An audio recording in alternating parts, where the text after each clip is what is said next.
नमस्कार, myself Abhishek Gautam from Gautam Vidyasar academy. देखिए, आज हम आपके लिए लेके आए हैं जो आगामी यूपी पुलिस की जो परीक्षा है उससे संबंधित एक बहुत महत्वपूर्ण सेशन। इसको आप देखिएगा। इस सेशन के दौरान हमने पूरे भारतीय राज्य व्यवस्था को वर्णित किया गया है, फिर इसके डीपली जाके आगे हम इस पर काम करेंगे। आज इसके ओवरव्यू दिया है पूरी भारतीय राज्य व्यवस्था का। तो देखिए, स्टार्ट करते हैं। राज्य हमारे राज्य के लिए महत्वपूर्ण क्या चीज है? तो एक राज्य को सुचारू चलाने के लिए महत्वपूर्ण 4 आवश्यक तत्व होते हैं। पहला है जनसंख्या। अगर राज्य में जनसंख्या नहीं होगी तो काहे का राज्य, कुछ ही आगे नहीं बढ़ेगी, क्योंकि सारी चीज जनसंख्या पर डिपेंड है। तो जनसंख्या सर्वोपरि है। उसके बाद जनसंख्या है तो उसके रहने के लिए जगह होनी चाहिए, भूभाग होना चाहिए। अब भूभाग भी है और जनसंख्या भी है, तो उसको एक क्रियाबद्ध तरीके से काम कराने के लिए, एक प्रोटोकॉल में काम कराने के लिए एक व्यवस्था होनी चाहिए। उस व्यवस्था का नाम रख दिया सरकार। वो सरकार क्यों कि जो भी व्यक्ति होते हैं, जो जनसंख्या है, वो अपने पर्सनल काम को देखेगी, लेकिन एक सार्वजनिक काम है, सबके लिए जो जरूरत है उस चीज को एक सरकार ही देख सकती है, एक प्रोटोकॉल देख सकती है। वही प्रोटोकॉल का नाम रख दिया हमने सरकार। सरकार कोई एक अभिन्न अंग नहीं है। सरकार क्या है? हमारे द्वारा चुने गए लोगों के द्वारा एक समूह और टैक्स के माध्यम से जो पैसा जाता है वो उस पैसे को क्रियाबद्ध तरीका से जनता में वितरित करना, जनता के जीने के लिए, जनता के प्रयोग के लिए उसको तरह तरह के हिसाब से प्रयोग किया जाता है। उस पूरे गठन को हम क्या कह देते हैं? सरकार कह देते हैं। उसके बाद ये सारी चीज है, तो इन चीज पे होल्ड रखने वाला व्यक्ति वो कैसा होना चाहिए? संतुष्ट होना चाहिए, सर्वमान्य होना चाहिए। अगर हम उसकी सारे लोग बात मानेंगे तो व्यवस्था रहेगी, अन्यथा व्यवस्था भंग हो जाएगी। तो इसलिए एक राज्य को बनाने के लिए हमारी 4 चीजों की आवश्यकता है: जनसंख्या, भूभाग, सरकार और संप्रभुता। अगर हम सारी चीज है उसकी बात कोई मान नहीं रहे, उसकी बात पे कोई बल नहीं दे रहे, तो वो सारी चीजें नेग्लेक्टेड है और ये सब धीमे धीमे खत्म हो जाएगा। तो ये भी इसमें बहुत इंपॉर्टेंट है। देखिएगा, नेक्स्ट बात करते हैं भारतीय संविधान। आखिर कॉन्स्टिट्यूशन है क्या? कॉन्स्टिट्यूशन इंडिया का एक लिखित दस्तावेज है, एक ऐसा दस्तावेज है जिसमें पूरे भारत को सुचारू करने की एक विधिवत तरीके से लिखित लिपि द्वारा लिखा गया है। कहने का मतलब एक लिखित ऐसा दस्तावेज जिसके द्वारा हमारे देश के जितने भी नागरिक काम करने का प्रोटोकॉल, जितनी भी चीजें हैं, उसे एक क्रमबद्ध तरीके से उसमें लिखा गया है कि ये इसके अधीन है, इसमें ऐसे काम होगा, इसमें ऐसे काम, पूरा वर्णित है। उसी एक दस्तावेज को नाम दे दिया गया संविधान। उसको मूल मान के हम लोगों की कार्य करने के तरीके, न्याय के तरीके और लोगों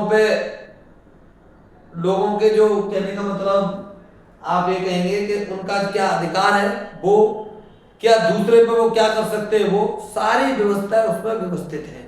उसी दस्तावेज को हमने नाम दे दिया संविधान। अब संविधान भारत का सर्वोच्च कानून, जितनी भी भारत की जो भी कानून है, भारत की जो सर्वोच्च कानून है, वो किसके दायरे में काम करती है? संविधान के में। ऐसा नहीं कि भारत की सर्वोच्च कानून व्यवस्था अपने हिसाब से हर निर्णय को दे दे, नहीं। वो ऑलरेडी उस दस्तावेज में मेंशन है, उसी के हिसाब को, उसी को बेस मान के उस चीज को वो लोग फॉलो करते हैं। तो क्या है?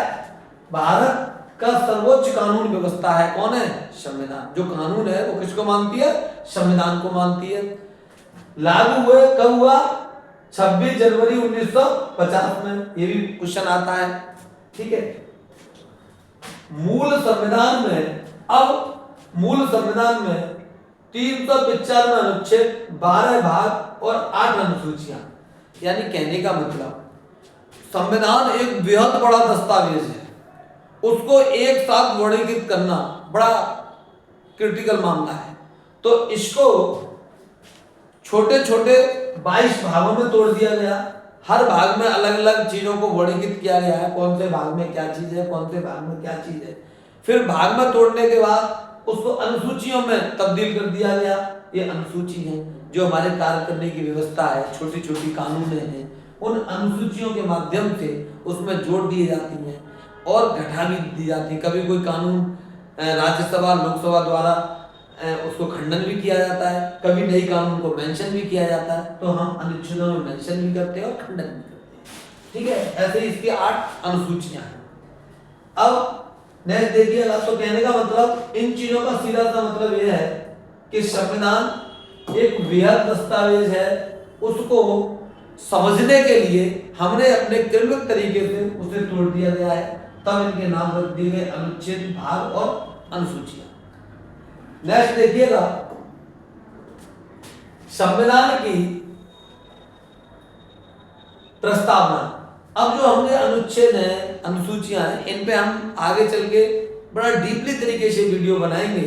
तो आप इन चीजों को देखने के लिए हमारे चैनल को और हमारे वीडियो को देखते रहिएगा। हर पार्ट पर एक डीपली तरीके से हम आपको सेशन को देंगे आगामी जो परीक्षा की तैयारी के माध्यम से। ये तो हमारा ओवरव्यू है। इसमें भारत को घोषित करता है। देखो संविधान का प्रस्तावना क्या है, प्रस्तावना होती क्या है। हम कोई भी चीज बनाते हैं तो पहले उसका एक मॉड्यूल तैयार होता है, एक सोच, एक समझ तैयार होती है। तो उस समझ को हमने क्या कह दिया, प्रस्तावना कह दिया।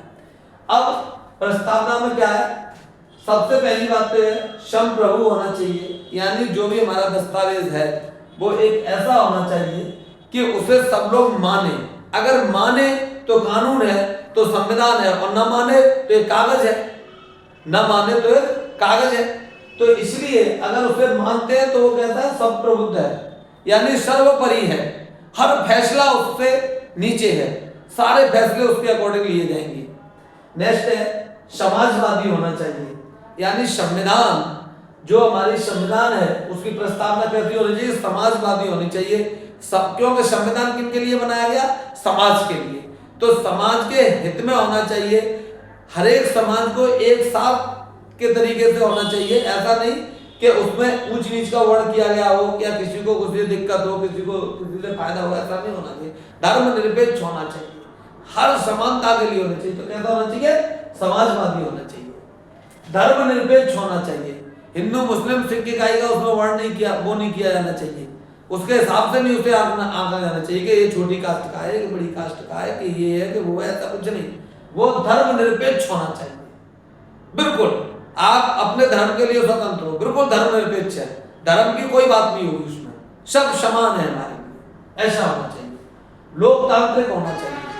संविधान की हर कड़ी जनता से जुड़ी होनी चाहिए, लोगों से जुड़ी होनी चाहिए। क्योंकि संविधान जो दस्तावेज है वो लोगों के हित के लिए, परोपकार के लिए बनाया गया था, न कि एक तानाशाही के लिए। तो वो कैसा होना चाहिए, लोकतांत्रिक होना चाहिए और गणराज्य होना चाहिए। कैसा होना चाहिए, गणराज्य होना चाहिए। तो ये आपके संविधान की प्रस्तावना थी। इन चीजों को ध्यान में रखते हुए इस प्रस्तावना के अंदर ये चीजें ध्यान में रखी गई हैं, और इनमें ध्यान में रखते हुए आगे व्याख्यान करके उस संविधान को विस्तृत रूप दिया गया था। नेक्स्ट है मौलिक अधिकार। अब बात करेंगे मौलिक अधिकार क्या है, फंडामेंटल राइट्स क्या है। हमारे जीने के लिए कुछ संविधान में ऐसे कर्तव्य को मेंशन किया गया है जिनके नाम दे दिया मौलिक अधिकार। ये हर व्यक्ति का एक अधिकार है, चाहे वो छोटा हो, चाहे वो रिक्शा चालक हो, चाहे वो बहुत बड़ा व्यक्ति हो, उसका अधिकार होना चाहिए। ऐसा नहीं कि अगर तुम बहुत बड़े व्यक्ति हो, लग्जरी गाड़ी में घूम रहे हो और रिक्शा चालक को आपने कुचल दिया, आपके खिलाफ कुछ नहीं होगा, भाई वो गरीब है तो वो अमीर हो, ऐसी कोई व्यवस्था नहीं। आप बहुत बड़े आदमी हो तो आप मंदिर में पूजा करने जा रहे हो, उसे घुसने नहीं देंगे, क्यों, वो छोटा आदमी, ऐसा भी नहीं था। तो कैसा होना चाहिए, उसके लिए उस कुछ फंडामेंटल राइट्स बनाए, लोग अपनी मांग कर सके सरकार से। तो देखिएगा, समानता का अधिकार, समानता का अधिकार फर्स्ट अधिकार है, हम सब समान हैं। चाहे अब गवर्नमेंट की कोई भी चीज है, उसे भिखारी भी यूज कर सकता है, उसे मंत्री भी यूज कर सकता है। अगर सपोज करो मैं आपको एक बात बताऊं कि कोई भी चीज है, गवर्नमेंट की कोई भी चीज है, हर जनता के व्यक्ति का अधिकार है, एक संवैधानिक तौर पे। ऐसा नहीं अधिकार की दृष्टि से तोड़ने लगे, छेनी लेके, ऐसा नहीं कर सकता। वो संवैधानिक दृष्टि से यूज कर सकता है, जो एक प्रोटोकॉल में होनी चाहिए। स्वतंत्रता का अधिकार, आप स्वतंत्र हैं। हमारा जो इंडिया का संविधान है, उसके अंदर बड़े से बड़ा व्यक्ति स्वतंत्र नहीं है और छोटे से छोटा व्यक्ति भी स्वतंत्र नहीं है, और हर व्यक्ति अपने आप में स्वतंत्र है। एक ऐसा विशेष प्रकार का संविधान है ये कि इसमें हर व्यक्ति स्वतंत्र भी है और कोई स्वतंत्र नहीं भी है। अब जैसे बात मान लो, आपके देश के प्रधानमंत्री जी हैं, वो पूर्ण तरीके से भी पावर में है, मान लो कुछ भी कर सकते, कोई भी डिसीजन ले सकते, लेकिन राज्यसभा लोकसभा चाहे तो उन्हें सीटों को अपनी ले खींच ले, वो आप 1 मिनट में कुर्सी से नीचे आ जाएंगे, तो स्वतंत्र नहीं और स्वतंत्र भी है। तो कहने का मतलब ऐसा संविधान है, इसमें हर नागरिक स्वतंत्र भी है और एक दूसरे के परतंत्र भी। शोषण के विरुद्ध, आपका शोषण हो रहा है, आप कभी भी अपने शोषण के विरुद्ध आवाज उठा सकते हो, आप पूर्ण तरीके से स्वतंत्र। नेक्स्ट, धर्म की स्वतंत्रता, आपके धर्म की स्वतंत्रता, आपको ना कोई हिंदू मुस्लिम सिख इकाई का एक जबरन एक धर्म से दूसरे धर्म में तब्दील करने का आपसे फैसला नहीं ले सकता, आपको बाध्य नहीं कर सकता। आप अपने धर्म के लिए पूर्ण तरीके से स्वतंत्र हो। अगर आप दंपत्नी भी हो तब भी आप अपने धर्म के लिए स्वतंत्र हो। आपका पति भी आपके धर्म पर आपकी कस्टडी नहीं ले सकता कि आप इसकी पूजा क्यों कर रही हो, मेरा ये धर्म है, तेरा ये धर्म है, ऐसा कुछ नहीं। हर एक जीवात्मा अपने धर्म के लिए पूर्ण तरीके से स्वतंत्र है। ये संविधान में मेंशन किया गया है। संस्कृति एवं शिक्षा का अधिकार, अपनी भारत की संस्कृति के प्रति आप उत्तरदायित्व हैं। आप अपनी संस्कृति का पूर्ण तरीके से, ये आपकी धरोहर है, पूर्ण तरीके से इसका प्रयोग कर सकते हैं। अपनी संस्कृति के खिलाफ कोई काम हो रहा है तो आप उसके विरुद्ध तत्काल आवाज उठा सकते हैं। आपकी फर्स्ट प्रायोरिटी है आपके हिंदुस्तान की संस्कृति। शिक्षा का अधिकार, शिक्षा का अधिकार है, आप ऊंच नीच के भेदभाव नहीं किया जाएगा शिक्षा में। हर व्यक्ति के लिए शिक्षा का समान अधिकार है। शिक्षा प्राप्त करने के लिए भारतीय कॉन्स्टिट्यूशन में हर व्यक्ति का एक स्वतंत्र अधिकार है। आप कोई भी व्यक्ति, ऐसा नहीं कि निचला व्यक्ति शिक्षा को नहीं लेगा, ऊंचा व्यक्ति संस्था को पढ़ेगा, ऐसा कुछ शिक्षा को पढ़ेगा, ऐसा कुछ नहीं है। छोटा बड़ा हर व्यक्ति शिक्षा के लिए अपने आप में स्वतंत्र है।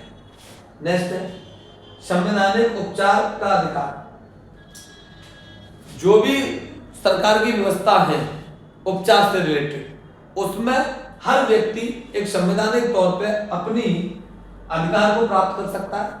जो चीज, अब जैसे मान लो सरकारी हॉस्पिटल है, सरकार ने व्यवस्था की है, तो इसमें आप,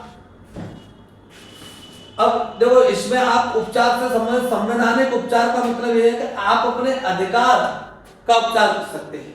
अपने जो भी अधिकार हैं उसको पूर्ण तरीके से अपने आप में प्राप्त कर सकते हैं, अपनी मांग रख सकते हैं लोग उस सरकार पर। ठीक है, नेक्स्ट इसमें देखेंगे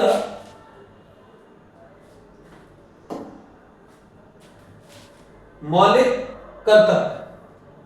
मौलिक कर्तव्य क्या है? ये अनुच्छेद 51A में इस मौलिक कर्तव्य के बारे में कुल 11 कर्तव्य हैं जो मौलिक कर्तव्य की श्रेणी में आते हैं।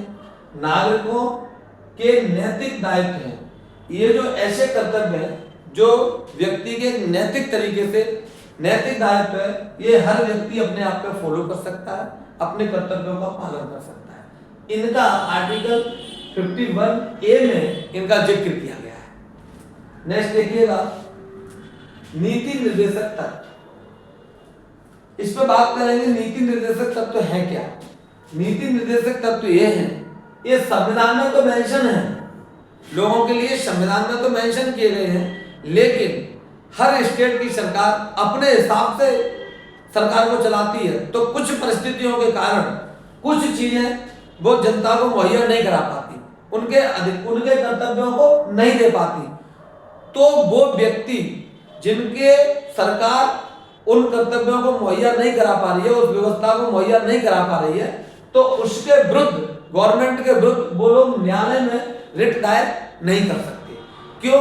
कि ये जो फैसला है वो वहां की स्टेट गवर्नमेंट का है।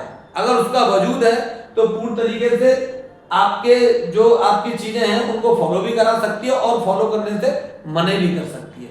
तो आप ऐसा नहीं कि उनके खिलाफ मुकदमा डालना। तो ऐसे कुछ कर्तव्य हैं, उन कर्तव्यों को नीति निर्देशक तत्व कहा जाता है। क्या आता है? नीति निर्देशक तत्व कहा जाता है। वो नीति, उसका नाम है नीति निर्देशक। वो नीति वहां की गवर्नमेंट के द्वारा बनाई जाती है कि ये चीजें फॉलो जनता को करानी है या नहीं करानी है।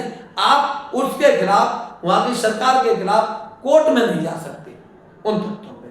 नेक्स्ट बात करेंगे हम राष्ट्रपति। देखिए, राष्ट्रपति हमारे देश का प्रथम व्यक्ति है और फर्स्ट इंट्रोड्यूस किया जाता है। हमारा देश का पहला नागरिक है राष्ट्रपति। बहुत पावरफुल व्यक्ति है संवैधानिक तौर पे। तो इनके बारे में कुछ थोड़ी सी बात है, इनको हमारा डीपली, इनका पूरा एक सेशन है जिसको हम नेक्स्ट आगे वीडियो में आपको अवगत कराएंगे।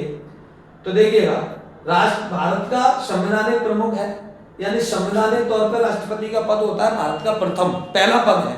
इससे बड़ा ना तो कोई देश में पद है और ना ही देश में कोई व्यक्ति है। पहला इंट्रोड्यूस किया जाता है भारत का राष्ट्रपति। इनका कार्यकाल 5 वर्ष का होता है और यह अप्रत्यक्ष रूप से जनता द्वारा चुना जाता है।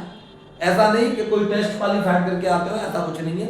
ये जनता द्वारा अप्रत्यक्ष रूप से, जो हम लोगों को चुनते हैं उनके द्वारा राष्ट्रपति का चुनाव होता है। तो अप्रत्यक्ष रूप से जनता ही के द्वारा चुना जाता है। इनकी जो जिक्र की गई है वो अनुच्छेद 52 से लेकर 62 में की गई है। मूल रूप से कुछ ऐसे विशेष अधिकार हैं राष्ट्रपति को जो बहुत अनुच्छेदों में अलग अलग भी प्रयोग किए गए। जैसे अनुच्छेद 72 में अगर उच्च न्यायालय तक, सर्वोच्च न्यायालय तक अगर व्यक्ति जाता है और फिर भी उसे न्याय नहीं मिलता है या उसे फांसी हो जाती है या और कोई न्याय है, न्यायिक प्रक्रिया में अगर वो राष्ट्रपति से कुछ गुहार लगाता है अपनी क्षमा के लिए, तो इस आर्टिकल के अनुच्छेद के तहत वो उसमें तब्दीली कर सकते हैं। हो सकता है आपकी सजा को माफ कर दें, हो सकता है आपके फैसले को सुरक्षित रख दें, उनको बाध्य नहीं किया जा सकता। ऐसा नहीं कि आप उन पर थोप के फिर से उनके खिलाफ कोर्ट ऑफ कंटेम्प्ट कर दो, आपने हमें फैसला नहीं दिया, ऐसा कुछ नहीं है। वो उनकी स्वयं विवेक के ऊपर बात है। अगर वो फैसला सुना भी सकते हैं और फैसला को संक्षिप्त भी रख सकती है। इसके बाद और देखो, और बहुत सारी चीजें हुई। जैसे आप 72 हुआ और 108 हुआ। 108 एक बहुत महत्वपूर्ण चीज है, घटना, वो सरकार के माध्यम से है। देखिएगा 108 में जैसे राज्यसभा और लोकसभा कोई भी कानून, कोई भी विधेयक को पूर्ण तरीके से पास नहीं कर पाती या कुछ व्यवधान है, तो राष्ट्रपति के पास ये शक्ति होती है इस आर्टिकल के तहत, 108 के तहत, वो उन दोनों की संयुक्त बैठक को बुलाए। क्यों? कि जब संयुक्त बैठक आएगी तो सदस्यों की संख्या ज्यादा हो जाएगी। जब ज्यादा हो जाएगी तो फैसला लेने में वो पूर्ण तरीके से स्वतंत्र होंगे और आसानी से फैसला, निरपेक्ष फैसला भी हो सकता आ जाएगा। तो इस बात को ध्यान में रखते हुए ये राष्ट्रपति के पास एक पावर होती है, इसमें संयुक्त बैठक को बुला के उस चीज को सॉल्यूशन किया जाता है। तो राष्ट्रपति के पास बहुत सारे और अनुच्छेद हैं जिनमें वो अलग अलग चीज शक्तियों को प्रयोग किया जाता है, लेकिन 52 से और 62 तक ये उनका मुख्य अनुच्छेद है जो उनके नाम से जाने जाते हैं। नेक्स्ट है प्रधानमंत्री। देखिए, प्रधानमंत्री क्या है? अपने मंत्री परिषद का प्रमुख व्यक्ति होता है। एक देखिएगा, हम लोग चुनते हैं, हमारे द्वारा वो लोग चुने गए। उन लोगों ने एक अपना नेता चुन लिया, अपने दल का जो प्रमुख नेता है उसका नाम रख दिया प्रधानमंत्री। देश का वास्तविक कार्यकारी प्रमुख होता है। ये एक ऐसा व्यक्ति होता है जो पूरे देश में सबसे ज्यादा कार्यकारी व्यक्ति, इफेक्टिव यानी कार्य करने में सबसे अहम भूमिका होती है देश के प्रधानमंत्री। अगर इंडिया की बात करें तो इंडिया के अंदर राष्ट्रपति पावरलेस है, उनके ऊपर उन पे शक्तियां हैं, संवैधानिक दृष्टि में पूरा वो है उनके पास जिम्मा, लेकिन एक जमीनी हकीकत पे देखा जाए तो सारा कार्य करने का जिम्मा प्रमुख इनको दिया जाता है। और ये क्या है, मंत्री परिषद के नेता हैं, इनका संवैधानिक नाम कुछ नहीं है, ये नाम नहीं होता, ये मंत्री परिषद के नेता होते हैं और इनको हम लोग प्रधानमंत्री के नाम से देश में जाना जाता है। अनुच्छेद 74 और 75 में इनकी शपथ से लेके इनकी शपथ, इनका क्या चुनने का प्रोसेस है, क्या कार्य सकती हैं, क्या कार्य कर सकते हैं, इन सब का जिक्र किया गया है, जो हम आगे अपने वाले ये आगे जो भी सेशन आएंगे उसमें एक एक चीज का खंडन करके हम आपको बताएंगे। तो आप इन चीजों को देखने के लिए लगातार हमारे चैनल से जुड़े रहें। नेक्स्ट देखते हैं संसद। संसद क्या है? संसद के 3 अंग हैं। कितने अंग हैं? 3 अंग हैं। कभी कभार वनडे एग्जाम में पूछ भी रह जाता है कि संसद के कितने अंग हैं, अभिन्न अंग हैं। तो संसद के कितने अंग हैं? 3 अंग हैं। कौन कौन से अंग हैं? राष्ट्रपति, लोकसभा और राज्यसभा। देखिएगा इसमें राष्ट्रपति, लोकसभा और राज्यसभा। अब तुम कहो प्रधानमंत्री किधर गया, मुख्यमंत्री किधर गया, एमएलए किधर गए, विधायक किधर गए, कुछ नहीं। देखिएगा राष्ट्रपति संवैधानिक पद है, राष्ट्रपति। मैंने पिछले अभी बताया भी है कि प्रधानमंत्री नाम का संवैधानिक कोई नाम नहीं है, वो एक नेता होते हैं, प्रमुख नेता है। तो ये इनको संवैधानिक तौर पे इनको पुष्टिकृत किया जाता है, इसलिए इनका एक अंग, पूरा एक अंग है, इनकी पूरी कार्यपालिका शक्ति की एक अंग है इनके नाम। फिर लोकसभा होती है और राज्यसभा होती है। इन तीनों चीजों की कड़ी से हमारी एक संसद बनती है। जो संसद है, संसद का मूल ढांचा क्या है? ये 3 लोग हैं, 3 ये होते हैं, एक बिल्डिंग होती है। अब इसके अंदर कौन कौन आता है, वो लोग भी उसमें उपस्थित होते हैं। कुल मिला के संसद की 3 कड़ी हैं, राष्ट्रपति, लोकसभा और राज्यसभा। इनमें से अगर कोई भी एक व्यक्ति नहीं है, या तो लोकसभा ही उपस्थित नहीं है तब भी संसद पूर्ण नहीं है आपकी, अगर राज्यसभा उपस्थित नहीं है तब भी संसद पूर्ण नहीं है, और अगर उसमें राष्ट्रपति नहीं है तब भी संसद पूर्ण नहीं है। संसद पूर्ण होने के लिए ये तीनों फैक्टर अति आवश्यक है, इसलिए इसको संसद का अंग कहा गया। क्या कहा गया? अंग कहा गया संसद। देखिएगा नेक्स्ट लोकसभा। अब हम उनको अलग अलग वर्गीकृत करते हैं। लोकसभा क्या है? लोकसभा होती है जो हमारे द्वारा डायरेक्ट रूप से चुने गए लोग होते हैं, उसके अंदर जनता द्वारा डायरेक्ट चुने जाते हैं। जनता द्वारा डायरेक्ट चुने गए प्रतिनिधि, उनके द्वारा जो सदस्य होते हैं उसके एक समूह को, पूरे एक सदस्य के समूह को, उसको हम लोकसभा कह देते हैं। क्या कह देते हैं? लोकसभा की बिल्डिंग का नाम नहीं है। लोकसभा का मतलब जहां वो लोग बैठे हैं, जो जनता द्वारा चुन के गए हैं, उसका नाम है लोकसभा। अगर वो चौड़े में बैठ जाए तो उनकी वही लोकसभा है, ऐसा नहीं कि बहुत बड़ा भवन हो, वो उसका नाम लोकसभा रख दिया गया। तो उसमें अधिकतम कितने सदस्य होते हैं? 552। कितने सदस्य होते हैं? 552। कार्यकाल कितना होगा? 5 वर्ष का। यहाँ एक क्वेश्चन भी बनता है कि लोकसभा में अधिकतम सदस्य कितने होते हैं? 552। जनता द्वारा सीधे चुने जाते हैं। जो लोकसभा के सदस्य होते हैं उसमें किसी भी चुनित व्यक्ति का हस्तक्षेप नहीं होता, वो डायरेक्ट जनता वोट करती है, उसके आधार पर वो लोगों को चुन के लोकसभा में जाते हैं। नेक्स्ट है राज्यसभा। स्थायी सदन होता है। अब इसका नाम स्थायी सदन क्यों रख दिया गया? कि राज्यसभा कभी भी जब से देश स्वतंत्र हुआ है, जब से राज्यसभा बनी है, तब से आज तक पूर्ण तरीके से उसे निष्कासित नहीं किया गया, खंडन नहीं किया गया। क्यों नहीं किया गया? कि देखिएगा ये बहुत बड़ी शक्ति है देश की चलाने के लिए। अगर इसे पूर्ण तरीके से इसे निष्कासित कर दिया जाएगा तो उसको पूर्ण तरीके से फिर उसे चुनने के लिए, व्यवस्था बनाने के लिए बहुत समय लगेगा। तब तक देश में सारी चीजें एक तरीके से डिस्टर्ब हो जाएंगी। तो इसके लिए सरकार ने प्रावधान किया, जब से ये बनी है तब तक उसके 1/3 सदस्य जिनका कार्यकाल पूरा होता जाएगा और वो वहां से सेवानिवृत्त कर दिए जाएंगे और वो नए लोग उसमें जुड़ते जाएंगे। तो कहने का मतलब ये है कि ये एक स्थायी सदन ऐसा है जो कभी भी पूर्ण तरीके से भंग नहीं किया गया। 1/3 सदस्य हर 2 वर्ष बाद रिटायर कर दिए जाते हैं, नए लोगों को जोड़ लिया जाता है, चैन सिस्टम बना रहता है, तो वो कभी भंग नहीं होगा। इसलिए इसका स्थायी सदन है। कौन सा सदन है? स्थायी सदन। जैसे लोकसभा को भंग कर देते हैं, इलेक्शन हुआ, नई सरकार बनेगी, उस दिन लोकसभा भंग हो जाएगा, लेकिन ये भंग नहीं होगा। इसमें सदस्यों को हर 2 साल बाद सेवानिवृत्त कर दिया जाएगा। नेक्स्ट है कार्यकाल इनका कितना वर्ष का होता है? 6 वर्ष का। बहुत डाउटफुल क्वेश्चन है। हर एक का 5 वर्ष का है, लेकिन इनके सदस्यों का कार्यकाल कितने का है? 6 वर्ष का है। लोग बच्चे क्या करते हैं, जब भी एग्जाम में आता तो रटा है कि प्रधान 5 वर्ष, ये 5 वर्ष, वो 5 वर्ष, तो सब में 5 वर्ष में इसमें टिक कर देते हैं। ऐसा नहीं है।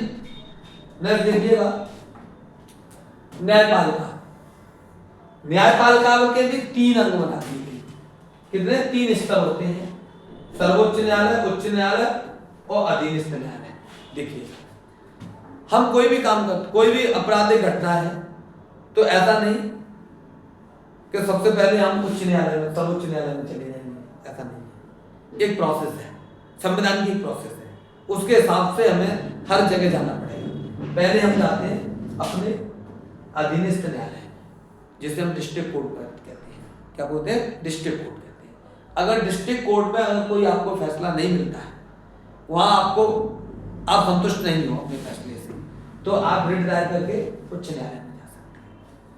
अगर उच्च न्यायालय से भी आप फैसले से संतुष्ट नहीं है तो आप सर्वोच्च न्यायालय में जा सकते हैं। सर्वोच्च न्यायालय में आप संतुष्ट नहीं है तो विशेष शक्ति के दौरान जो अनुच्छेद 72 के अनुसार आप राष्ट्रपति से गुहार लगा सकते हैं। ये हमारे देश की एक कानून व्यवस्था है। इसीलिए कहते हैं कि इंडिया की कानून सबसे लचीली है, एक स्टेप फैसला नहीं है उसके अंदर, क्योंकि इतने स्टेप बना दिए गए हैं कि एक अपराधी व्यक्ति 20 साल आराम से काट पाए। कितना ही बड़ा अपराधी व्यक्ति। तो ये आपकी न्यायपालिका की कार्य करने की तरीका है। अधीनस्थ न्यायालय पहले नंबर पे जाएगा व्यक्ति, दूसरे पे इस पे और तीसरे पे इस पे। जब तक उसे न्याय नहीं मिलता है इन लोगों से जा सकता है।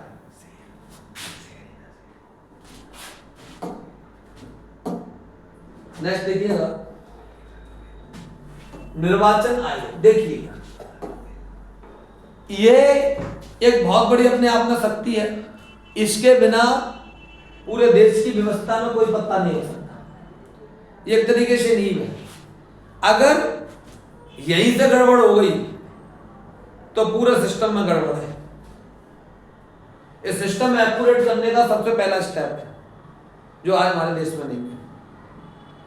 देखिएगा निर्वाचन आयोग ऐसी शक्ति है, बेशक इन लोगों के द्वारा इसे नियुक्त किया जाता हो निर्वाचन आयोग को, लेकिन अधीनस्थ किसी के नहीं। ये इसीलिए नियुक्त किया है। ये आयोग ऐसा आयोग है कि इसकी एक मानसिकता होती है निरपेक्ष, पारदर्शी, बिल्कुल ट्रांसपेरेंट होना चाहिए। ना प्रधानमंत्री ना राष्ट्रपति किसी के अधीन काम नहीं करता।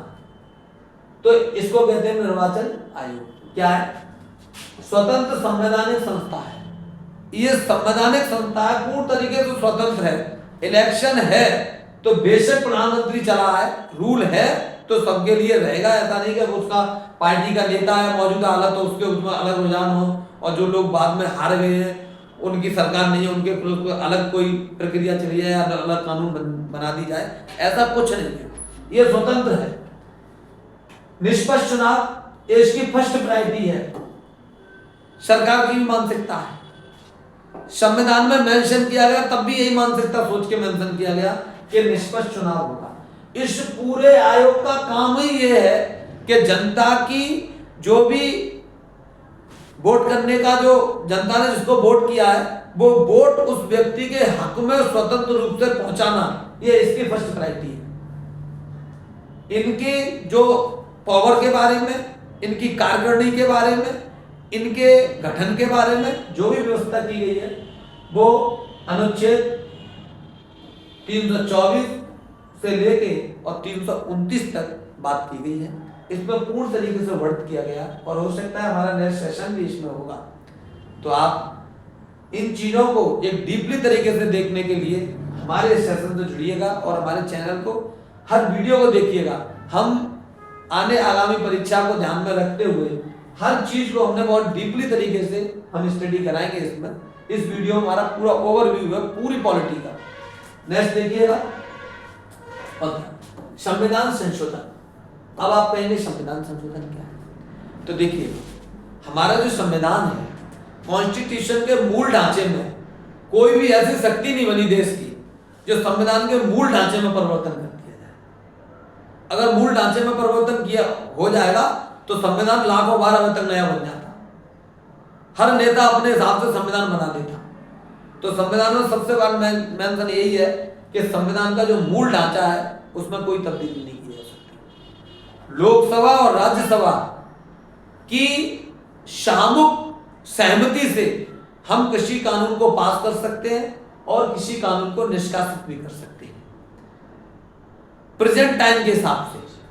तो उस निष्कासित और उसमें जोड़ना और उससे हटाने की जो प्रोसेस है उसे संविधान का संशोधन कह दिया गया। कितना कह दिया गया? संविधान का संशोधन कह दिया गया। हम कोई भी अनुच्छेद है और संविधान संशोधन की जो प्रक्रिया है, जो प्रोसेस है, जो उसके बारे में है, जो उसकी सारी जो जानकारी लिखी है वो अनुच्छेद 368 में बयां की गई है कि संविधान संशोधन को किस किस दृष्टि से, किस किस स्थिति पे और किस किस प्रोसेस से आप संशोधन कर सकते हैं। संशोधन में क्या करेंगे? आप कोई भी कानून नया अमेंडमेंट लाते हैं तो आप जैसे आपने 51 में कोई कानून को तब्दील किया, उससे रिलेटेड उसी आर्टिकल, देखिए हम जिस कानून को तब्दील करते हैं उस कानून वो संविधान में किससे संबंधित है, किस आर्टिकल से। जैसे मान लो कोई कानून आपने किया और वो अनुच्छेद 30 से संबंधित है तो आप इसमें 30 का, अब नई कानून तुमने ऐसे ही बना दी तो 30 का 31 नाम नहीं रख सकते, ये 30 ए करके और एक बार फिर इसमें संशोधन कर दिया गया तो 30 बी करके, एक बार फिर कर दिया गया तो 30 सी करके, यानी जो मूल कानून है उसकी वो तो आपकी रहेगी। ठीक है, तो ऐसे करके आप संविधान संशोधन भी कर सकते हैं। सरकार अपनी प्रेजेंट स्थिति के हिसाब से, देश को चलाने के हिसाब से, जिस हिसाब से देश हमारा सर्वाइव कर रहा है उसको ध्यान में रखते हुए कोई नया बिल ला भी सकती है और बिल को वहां से हटा भी सकती है। तो इसी प्रोसेस को कहते हैं संविधान संशोधन। तो इसकी व्यवस्था क्यों की गई कि भाई संविधान बना 50 इतने साल पहले, हो सकता है देश में आगामी स्थिति क्या बनी होगी, तो तब बनाते समय जो विशेषज्ञ हैं उन्होंने इसको ध्यान में रखा और ध्यान में रखा के अनुच्छेद बना दिया, उसके तहत आप इसको संशोधन कर सकते हो। लेकिन संविधान के मूल ढांचे में कभी कोई परिवर्तन नहीं होगा। और अभी तक के रिकॉर्ड में ऐसा देखा जाता है कि संविधान कम से कम 106 बार संशोधित कर दिया गया, लेकिन संविधान हमारा वो ही रहा। अगर संविधान नया हो जाता तो 106 संविधान हो जाते देश। ठीक है, तो इसलिए संविधान को संशोधित किया जा सकता है, मूल ढांचे में कोई परिवर्तन नहीं किया जाए। लगभग 106 जो संविधान है, 106वां संविधान था, वो आपके नारी जो महिला आरक्षण के तहत आरक्षण में कुछ तब्दील करने लगे, वो 33% आरक्षण के लिए किया गया था लास्ट में, और हो सकता है शायद एक बार और हो गया है। तो ये संविधान विशेष प्रकार से नई कानूनों को उसमें अमेंडमेंट करने के लिए संशोधित किया जाता है। Thank you. ये जो हमारा पूरा जो सेशन था, इस सेशन में हमारा उद्देश्य इतना था कि आप लोगों को एक संविधान क्या होता है, इसकी क्या क्या भाग है, क्या क्या इसको रूप कराने के लिए, जिससे आप ओवरव्यू समझ सको कि हमें आगे स्टडी किस किस पॉइंटों पे करनी है। अब इससे रिलेटेड जितने भी इसमें टॉपिक हैं, इन पे हर टॉपिक पे पार्टिकुलर वीडियो प्राप्त करने के लिए आप हमारे चैनल से जुड़िएगा। गौतम विद्यासागर एकेडमी जो चैनल है वो बहुत इफेक्टिव स्टडी के साथ, आपको ईमानदारी के साथ, आपके साथ शिक्षा का कार्य करेगा। तो मैं आप लोगों से इतनी उम्मीद चाहूँगा कि मेरे सेशन को ज़्यादा से ज़्यादा शेयर करें और लोगों तक पहुँचाएँ, जिससे थोड़ी बहुत उनकी मदद हो सके। थैंक यू, धन्यवाद।